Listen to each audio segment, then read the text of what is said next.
name is Jan de Jong of Microsoft, and Microsoft has been presenting at this great conference, I think, for the last several years. And we always do things around technology trends and things like that, and all the nice little things that happen in technology in the world. This time we're going to do something really totally different. I'm really excited to see that, and I have not even seen it myself, so I'm really going to join that session with you. For that, we have Robert Sinclair and Daniel Hubble to join us. Rob is Director of Accessibility at Microsoft and is responsible for the company's worldwide strategy to develop software and services that make it easier for people to see, hear, and use their computers. I think that's a fascinating subject to listen to. And Dan is working on the technology already. He's a technology evangelist doing this and supporting this effort on a global basis. So with that, Rob, it's all to you.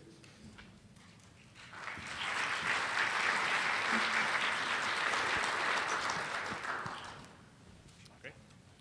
Thank you, Jan. And thank you, everyone, for being here. It's a great pleasure. As Jan mentioned, I'm going to talk to you a little bit about something that we're calling inclusive innovation. And then I'm going to have Dan Hubble come up, and he's going to demonstrate some of this technology in action to help really cement these ideas and show you what we're really going for today. So what I wanted to talk about is, first of all, what do we mean by inclusive innovation? This is really a concept that we developed. When you think of these various principles of usability, user-centric design, user-focused design, and even the forward-looking design trends, we've realized that these things all come together very nicely. And it is really about creating experiences that are engaging and that are compelling for the person using that form of technology. And this, you can of course imagine, whether it be your PC, whether it be your mobile phone, whether it's the web interface you're using. This is really about connecting people with the technology that they need to achieve some task. And doing that in a way that is not only more efficient and engaging, but also personalized. We just heard that the company in Turkey, it's all about having the customer come in, feel that phone, decide which one they really prefer. It's a lot of personal choice in mobile devices today. If not, then we'd all have one black square phone, and that wouldn't be very exciting. So that's really what we're talking about, is how these things come together to really create a compelling experience. And for you, I think this is extremely relevant, because a lot of this is about not only capturing the attention and the minds of these customers and consumers, it's also about retaining them. We'll talk a little bit about, as these people move through their lives, their needs often change. And I don't think anyone here would argue that technology is standing still.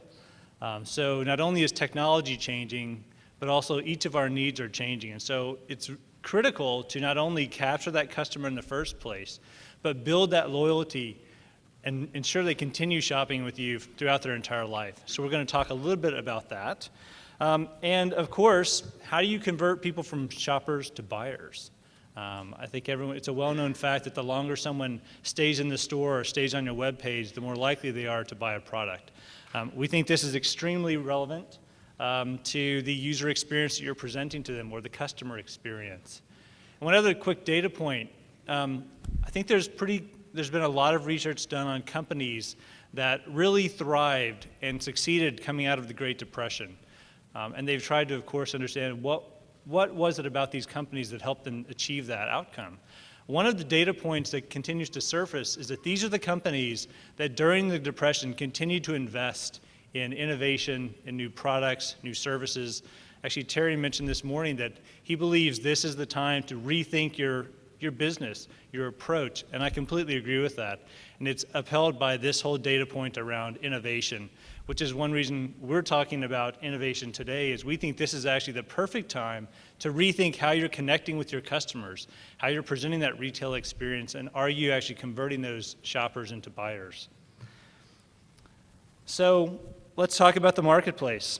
Does anyone here feel like the marketplace is standing still and the technology is standing still? Yeah, I mean, it's an acknowledged fact that everything is changing. The introduction of digital content is completely transforming the way not only we think about content, but the way that content is delivered, the way we share that content with each other, and you think about social networking and the impact that that's having on shaping the perspectives of people around us. It's quite profound. So the idea here is we're in a new world. So we traditionally have thought of print ads, TV, radio, storefronts, the checkout counter as really the traditional retail experience. Now we're moving, obviously, into this place where the internet and mobile have become extremely prevalent. Excuse me, social networking, as I already mentioned. But there's also new forms of really engaging that customer. If anyone has heard of Xbox, it's a little gaming product we like to talk about at Microsoft. And the online experience of Xbox Live is now transforming itself into a highly rich and interactive space where not only can you attract a lot of attention and get a lot of eyes and people spending time on that site, but it's also we're starting to look at how do you integrate sales opportunities, advertising into these markets. So a lot of tremendous potential here for this highly customized, rich, and interactive experience to drive those customers to your products. And it's highly targeted as well. It's very easy to target those audiences and understand who you're actually contacting and who's actually looking at that screen. Not only this, but thinking about shopping on the go. How many people have a mobile phone in the audience? A few of you? How many people only use that to make phone calls? Exactly. Okay, great, we do have some people, and that's absolutely normal, but the trend is moving toward the time where we use these devices much more prevalently to do far more than have conversations, whether that's texting or phone calls. People are browsing the web today. They can stand in your shop and actually price shop and look at your competitors' offerings, not only comparing price, but comparing features. So it's really transforming the way people shop. They can be driving down the street. Well, hopefully they're riding in the car, not actually driving and doing this. We don't have that kind of enabling technology quite yet. But you think about this, people on the go. They're researching products, they're buying products. They may never step into a store. In other cases, they actually do all their research online, but they still want to walk into the store and feel that cell phone. See how it feels in their hand. See if they really like the aesthetics of that product. And they actually want to pick up the product right then. They don't want to wait for it to be shipped to them. So there's this new dynamic in the market today that we think is extremely important. And a lot of this is about personalizing that experience. None of that works if the person is not able to actually gather the information that they need to make those decisions or even complete the transaction. This is where my job at Microsoft of working with people with disabilities has really helped us transform the way we think about this. Because we know that much of the technology that was originally designed for people with a disability, whether they were blind, perhaps they had limited dexterity, may have a cognitive issue, there were a lot of technologies and investments we made specifically related to those people to ensure they could actually use their computer. What we've realized is what we've realized is that these learnings have actually transformed the way we think about the entire population. We're no longer thinking about the 18 to 40-year-old as the key demographic. While obviously they're a key constituent and a key target audience, they're actually not the fastest growing segment. And I think this is something we still find pockets of awareness, I think, that we're missing. And so what we're looking at here is while the digital marketplace is changing the way people like to shop and the way they find information, it's also important to look at who's actually shopping today. And how they're actually shopping. So here we think about the aging population. Yes, they're favored by marketers typically, but actually this is actually not the population that is really growing the fastest, as I mentioned. It's the aging population that's actually growing the largest. So between 2007 and 2012, this population is doubling with the number of people that are using technology. Now, much of this is because these people actually started growing up with technology earlier. They've carried that forward. They're very comfortable using technology. But the fact is that we know that at the age of 40, there are statistics that tell us that people begin to, perhaps their eyesight just begins to degrade. They may start to lose dexterity. They really start to use technology in a different way, and they may need that technology to be more flexible. When you pair that with the fact that this population is doubling, and continuing to grow with the aging of the boomer population, it really gives us reason to think about, are we really addressing this customer segment in the most appropriate way? And are we applying technology in the most effective way for these customers? I actually met a man, he's a World War II veteran. He worked on radios. He was a radio tech, so he could build, diagnose, disassemble not only Allied radios, but any radio he found in the field. So he considered himself a true techie through and through, very proud of this. And the most interesting thing is, as he's talking to me, he said, you know, the thing that's most frustrating today is I can barely use my VCR. You know, and he said, it sounds funny. He said, but the strange thing is I used to be a techie. I'm not a techie anymore. And it's not because I stopped paying attention to technology. It's because technology completely outpaced me. He said, and the people designing technology today are only thinking about, you know, the 20-year-old who plays games all day and can type on a keyboard on a cell phone and, you know, uses technology in a completely different way than I use it. So I think this is an interesting wake-up call for at least for people in the technology industry is, are we actually going to bring techies today along with us so that they're still technologists and they can understand how to use technology as they age? It's a very important question. And when you look at the workforce, by the year 2020, 20% of the workforce is going to be 55 years or older. In the year 2000, that was only 13%. So there's a huge percentage of people that are not only using technology, but remaining in the workforce and using that technology in the workplace. So I think I mentioned, we already know that at the age of 40, the way you use technology really begins to change, or the way you need to use technology. What we did not know until a few years ago is that the technology that was designed for these unique disabilities and severe diagnosed disabilities is actually relevant to almost 60% of the adult workforce today. So what we found is that not only can these people use technology and benefit from these adaptations, but they are much more effective, they're able to stay in the workforce longer, and the worst part is they were not aware of many of these adaptations. They had no idea you could take your PC that's sitting on your desk and increase the font, change the color contrast, change the time required when you press a key for that key to appear on the screen, or even run a screen magnifier to enlarge all the content on the screen. So much of this technology has existed, but there was very low awareness. So you put this together with the fact that we have 1 in 4 people have a visual difficulty, and 1 in 5 actually have a hearing difficulty. And you think about the fact that we have millions of people in the workforce today, 101 million people between the ages of 55 and 74 that are using technology. That's an awful lot of people who could be buying your products if you actually present them those products in a way that they can hear that information or see it. So we think it's extremely important. So let's talk about what we mean by accessible technology in the workplace or in the shopping space. So a quick question.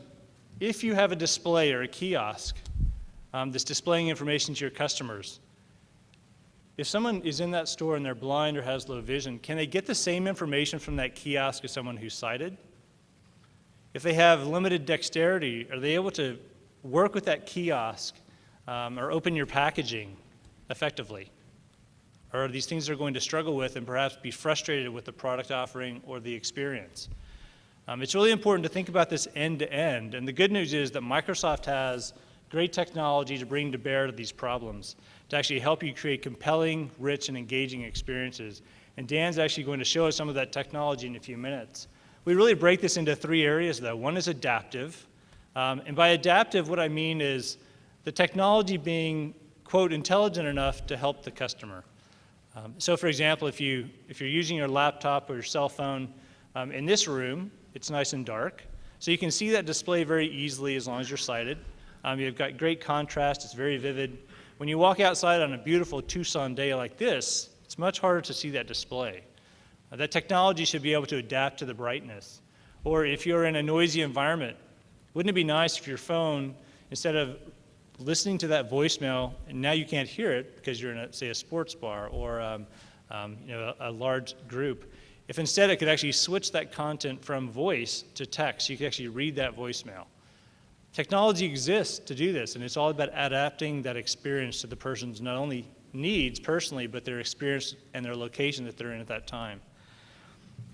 When we think about enabling technologies, this is where we really started formally at Microsoft. We're thinking about a screen reader that can actually speak what's on the screen for someone who's blind, or a screen magnifier that enlarges that display. Perhaps alternative forms of input. You could think of speech commanding, where you can speak to your computer, not only tell it what to do, but you can also dictate email or letters. So that's more of what we consider an enabling technology. And then you get into the category of being personalized. And personalization is much more around the aesthetics. At least this is the easiest way to think of it. Think about the look and feel of the product. Think about the experience. During the day in your retail experience, do you have very highly interactive graphics and a lot of action that may not be appealing to perhaps an older demographic that may be shopping there during the day when the younger generation is in school? And then in the evening, are you actually changing that experience so in the evening, when you have this different demographic, your experience is shifting to really take advantage of that, the desires and the personal needs and the style of that new demographic. So it's all about creating this technology and experience around the people that you're trying to target. And once again, we think this is really key right now to take a moment to think about, in this current economic climate, with a very small amount of investment, especially if you're designing a new product, a new experience, a new website, the cost is virtually zero of actually applying this. In fact, it is zero, because what you're doing is you're really just rethinking through the design process how to accommodate these people and how to more richly engage them. It's much easier than going back later and trying to retrofit an experience. But the good news is, if you are in that situation, we have a lot of great technology and a lot of great partners that can help with that as well.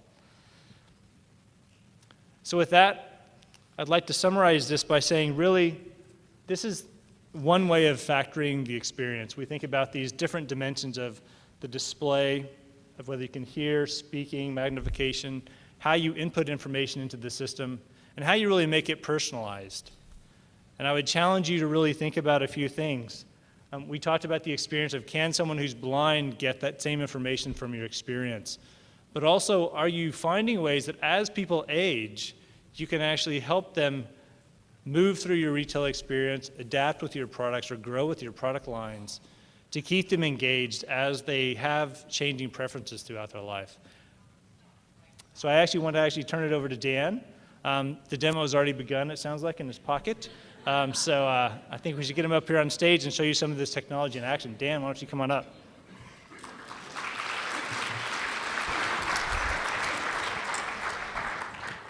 All right, thanks, Rob. So my name's Dan Hubble. As Rob mentioned, I have what I think is the coolest job title in the world. I'm a technical evangelist. I'm also a PC. Sorry, shameless plug for our marketing folks. My job is to play around with some of these toys and the technologies that Rob was talking about, our adaptive technology, our enabling technology, and our personalization technology. I have 3 quick demos I want to show to you today, just to give you a little bit of flavor for that. So I am going to, hopefully if I can get my mouse back here, and we can go from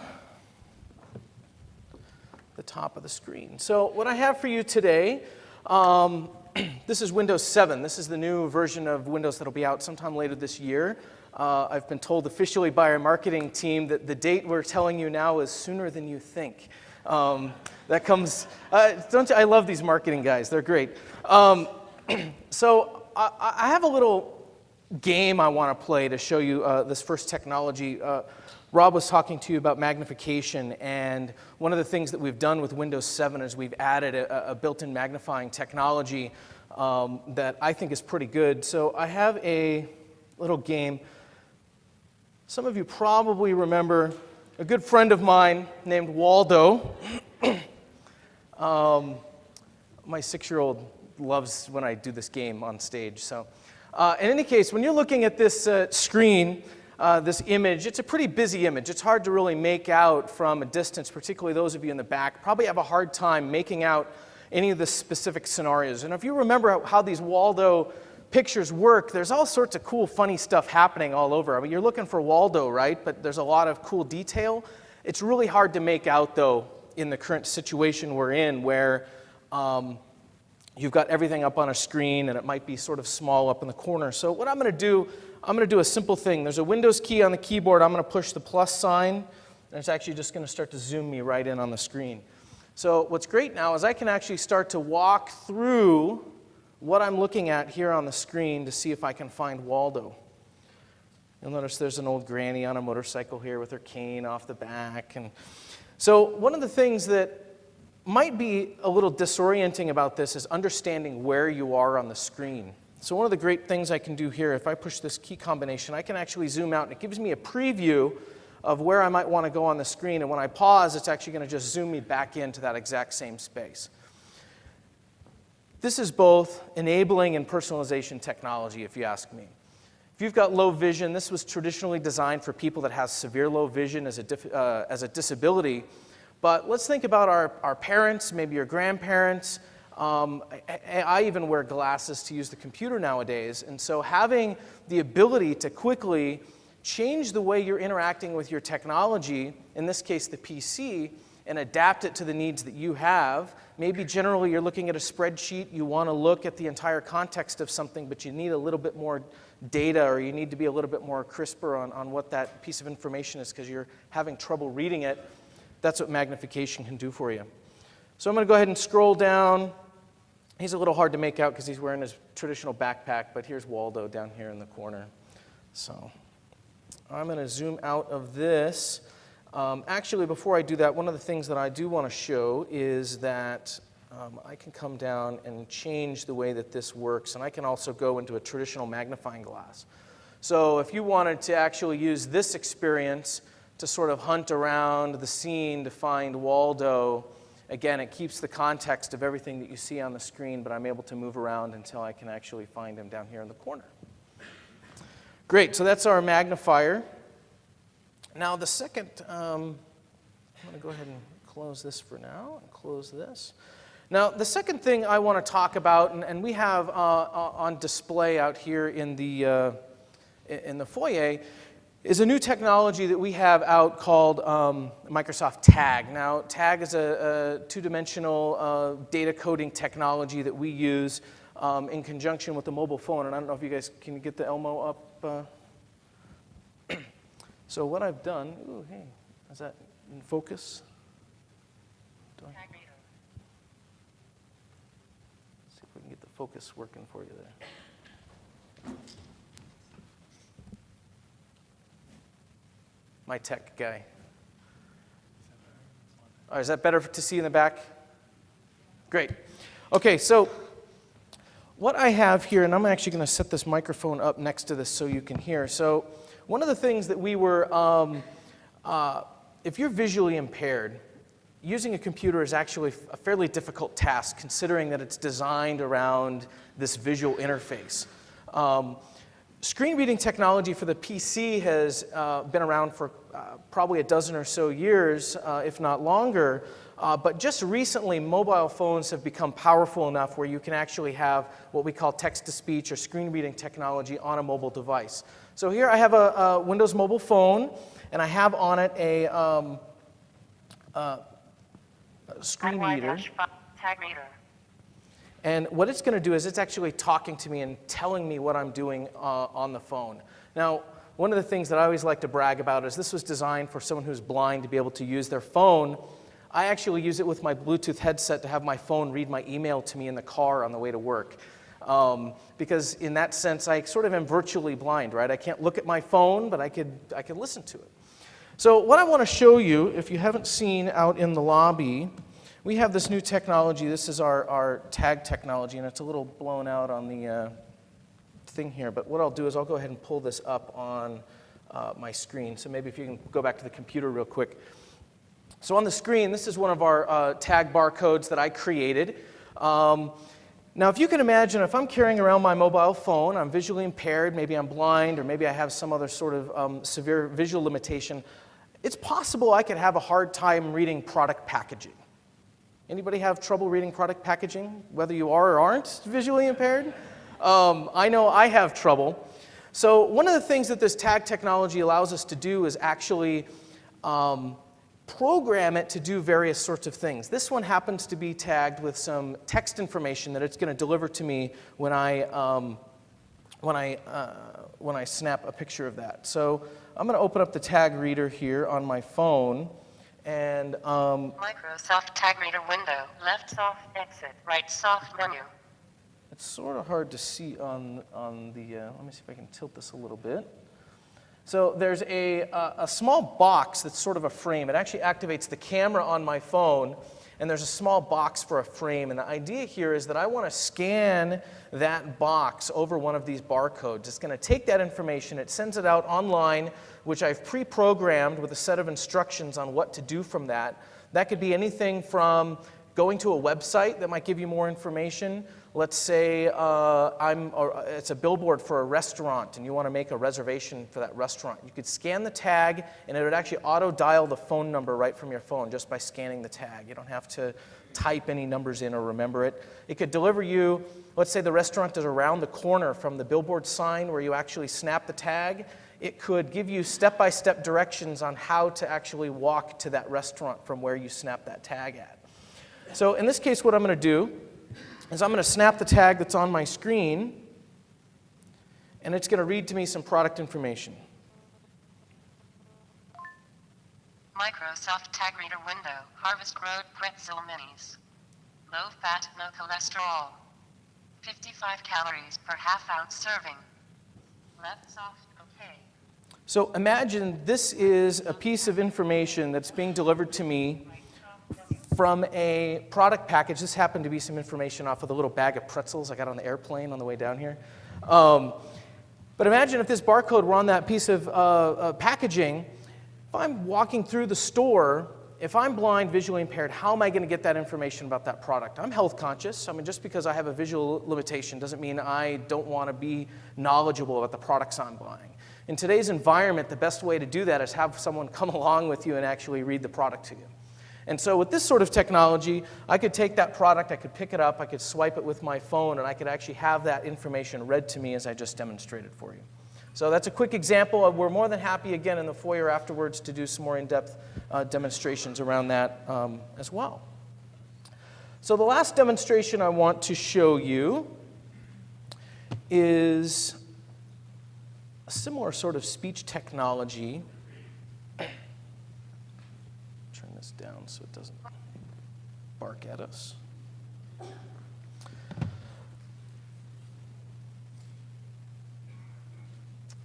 I didn't plug in the computer. I missed a wire. Do you know where it is? My tech guy's back.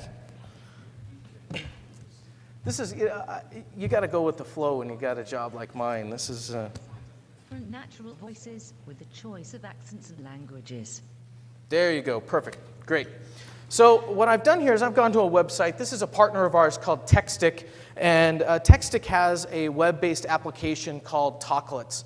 On the bottom of the web page that you see there is a menu bar that comes up with a number of tasks that you can do. Now this is something they've embedded in their web page. So as a online retail outlet or an online provider, you can actually have this code just embedded directly into your website to provide these features. Now there's a couple of things that I can do. The current setting I have it on is whenever I hover over a piece of text, it's actually going to read that text to me. So I'm going to give you a quick example of that. Any organization can easily add our text-to-speech software and accessibility tools to its website.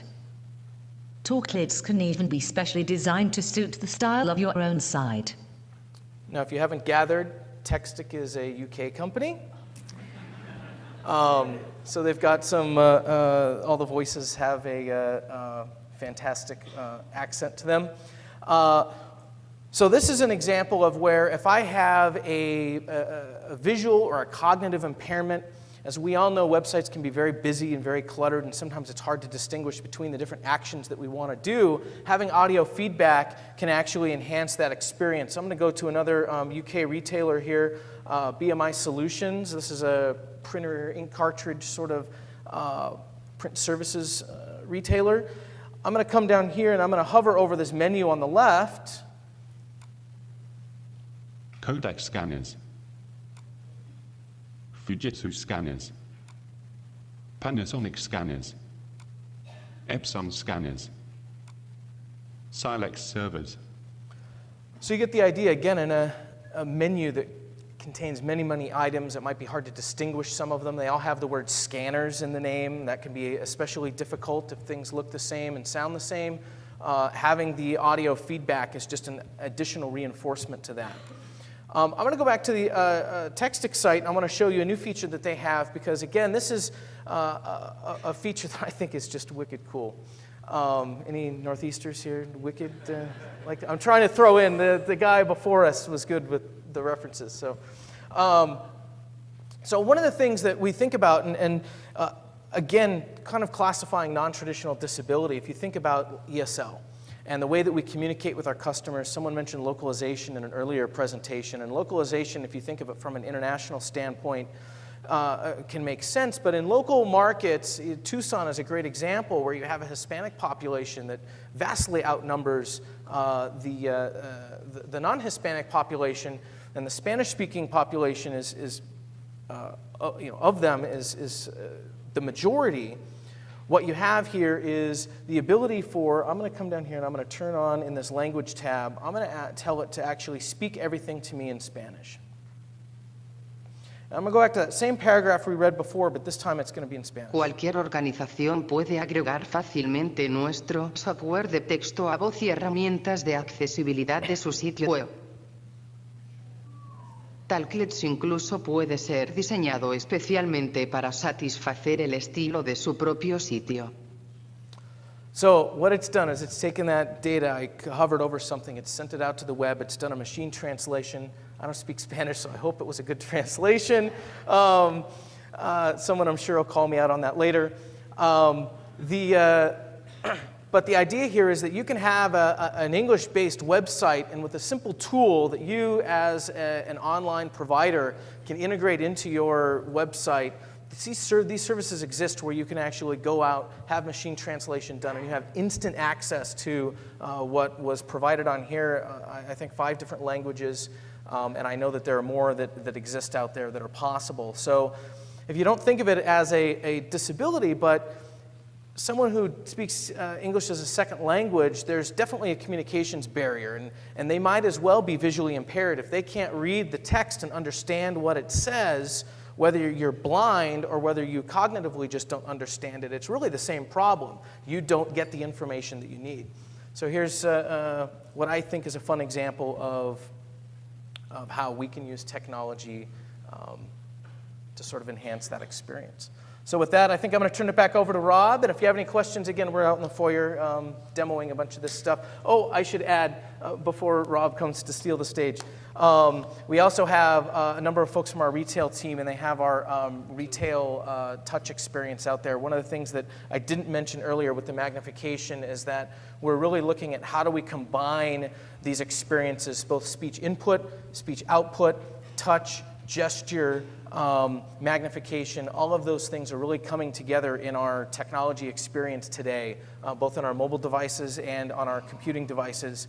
We've got a great display out front, so if you haven't had a chance to come by and check it out, please do that. And with that, Rob, I'm going to turn this back over to you. And Yeah, I was going to say, actually, I think, given the time, I think now we'd actually just like to open it up for Q&A. I think hopefully at this point, the essence of our message is clear, that the idea is really around inclusive innovation, and the application of some of these technologies can truly transform the way you connect with customers and the kinds of experiences you can offer them. So we're very excited about these kinds of technologies. The retail team has done some very nice work putting these together specifically for the retail space, so definitely take a moment to stop by and see what they have to offer. Any questions for Dan or for myself? It's bright. Yes? What's the role of QR codes now? Were you looking at that as an interface to some of these themes that you shared? Because we've been looking at retail application of that, so much data that can be generated, tapped into on demand by a shopper in a retail setting, or promotional activity that would be, delivered via the QR code. Should you handle that? Jan, do you have somebody that can answer that? Yeah, I was going to say. Yeah, QR codes is actually not my forte, but It seemed like it could relate though very closely to it definitely, absolutely sounds like it. enabling people to access more data. That's right, and what a great opportunity that is, because there's only a limited amount of space you have. So yeah, tapping into these other sources, and also you have rich media content. So absolutely, it's extremely powerful. Our retail team is out in the foyer, so Yeah, they'll be able absolutely. to, yeah. Yeah, I'm not sure how the tag technology does relate to QR.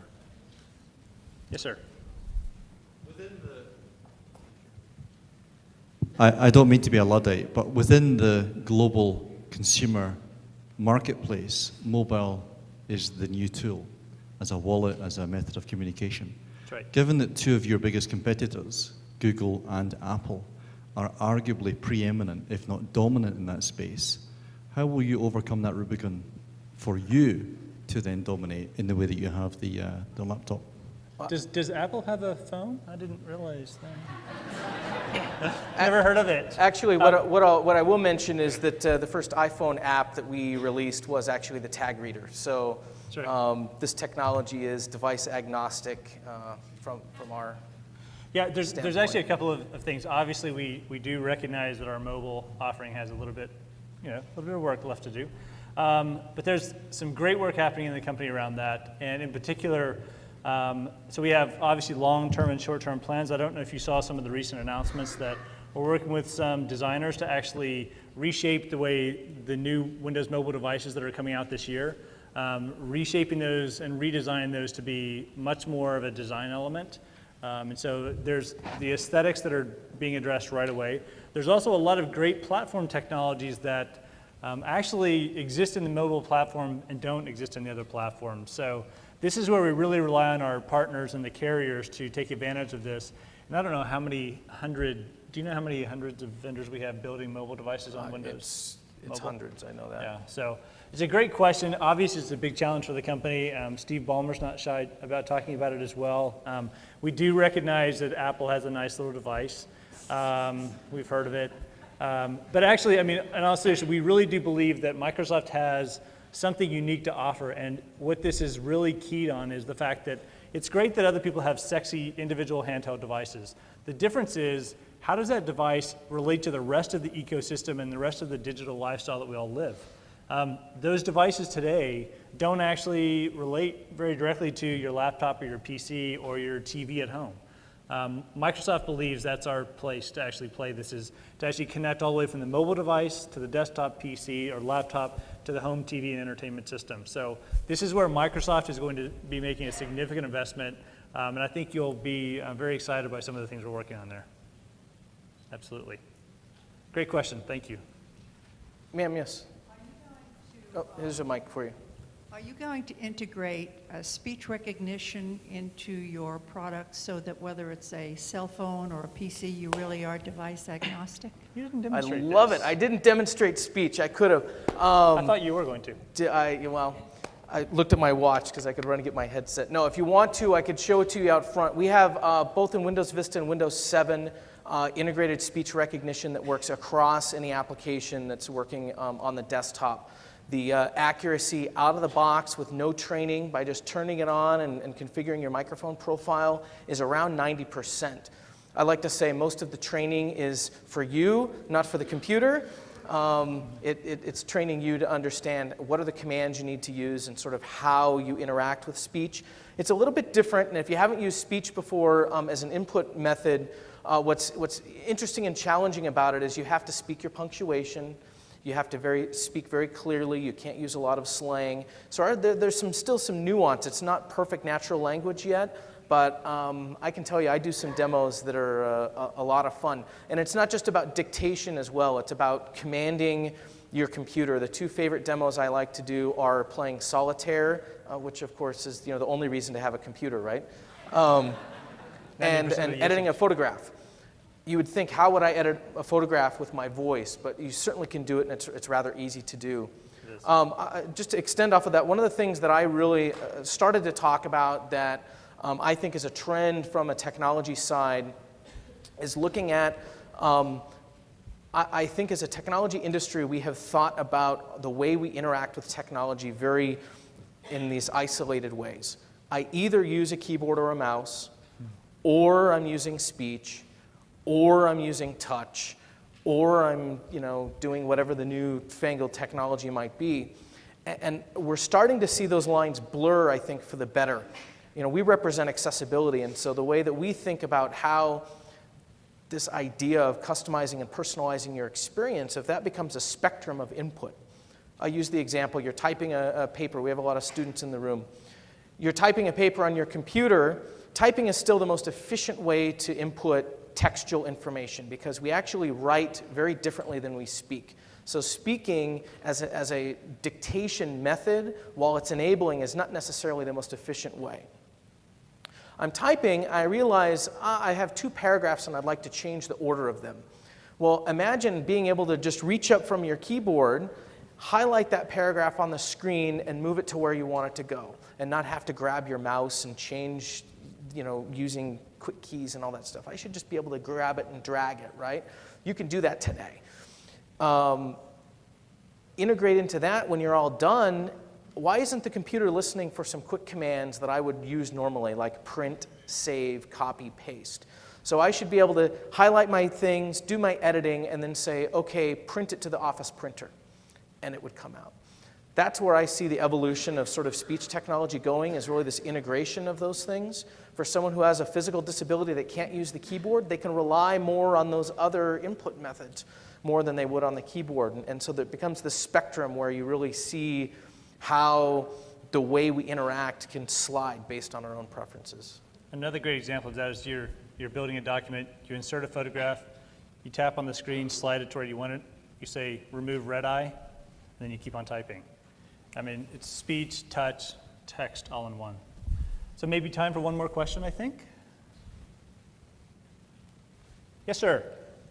First of all, I think it's very good stuff you're working on to get the entirety of the population involved in technology. And so I'm encouraged by some of what you're doing. You both gave a couple of examples of how that your work on accessibility for disabled is translating to you, Dan, listening to your emails while you're driving, and I think Robert gave an example of targeting your online message to those who are watching you at the time or tuned into you at the time. That's mainstream. And so are there more of those ideas that are going to where you're going to start it, focusing on those who have some challenges that will translate to the even broader audience? There are. In fact, there's actually quite a large number.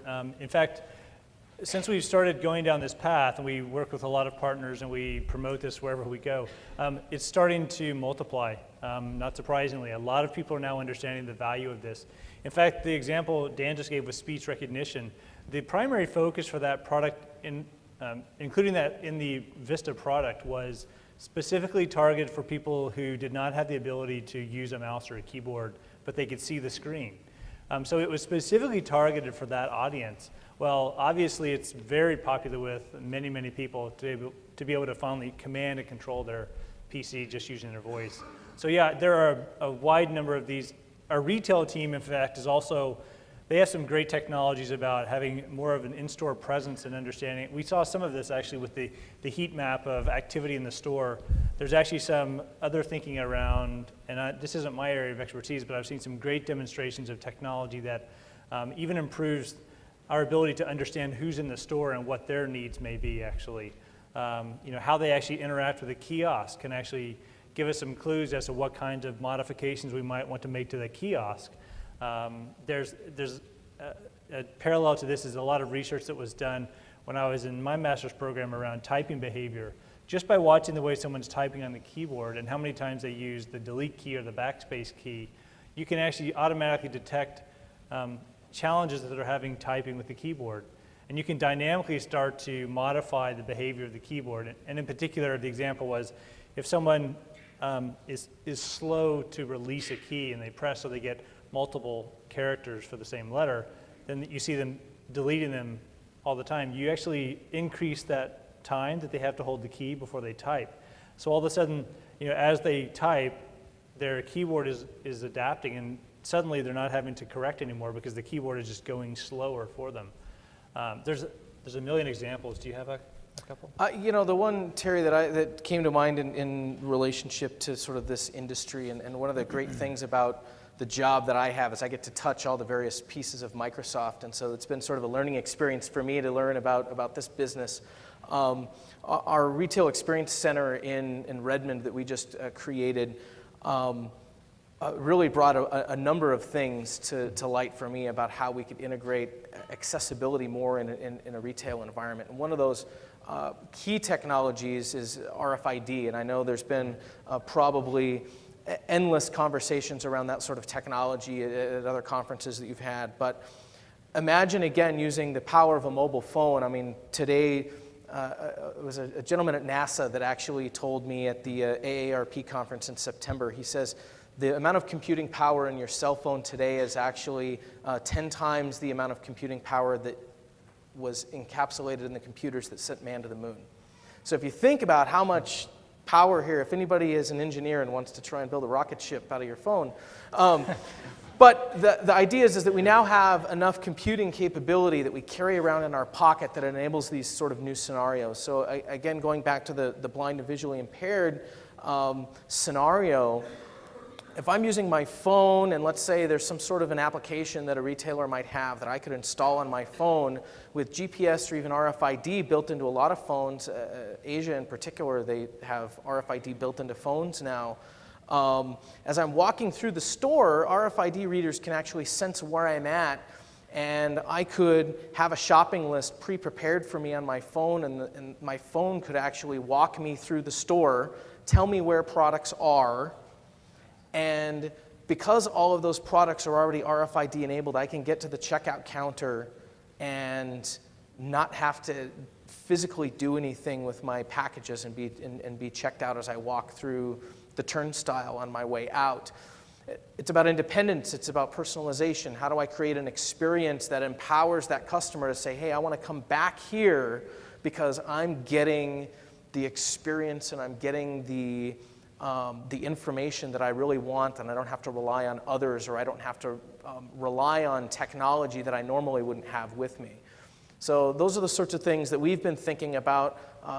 Rob's team has a group of incubation folks that actually work on sort of building new technology around this, and so we're starting to formulate some new ideas that we'd actually think are interesting for this space, and so hopefully we'll do some more development down the road there. So.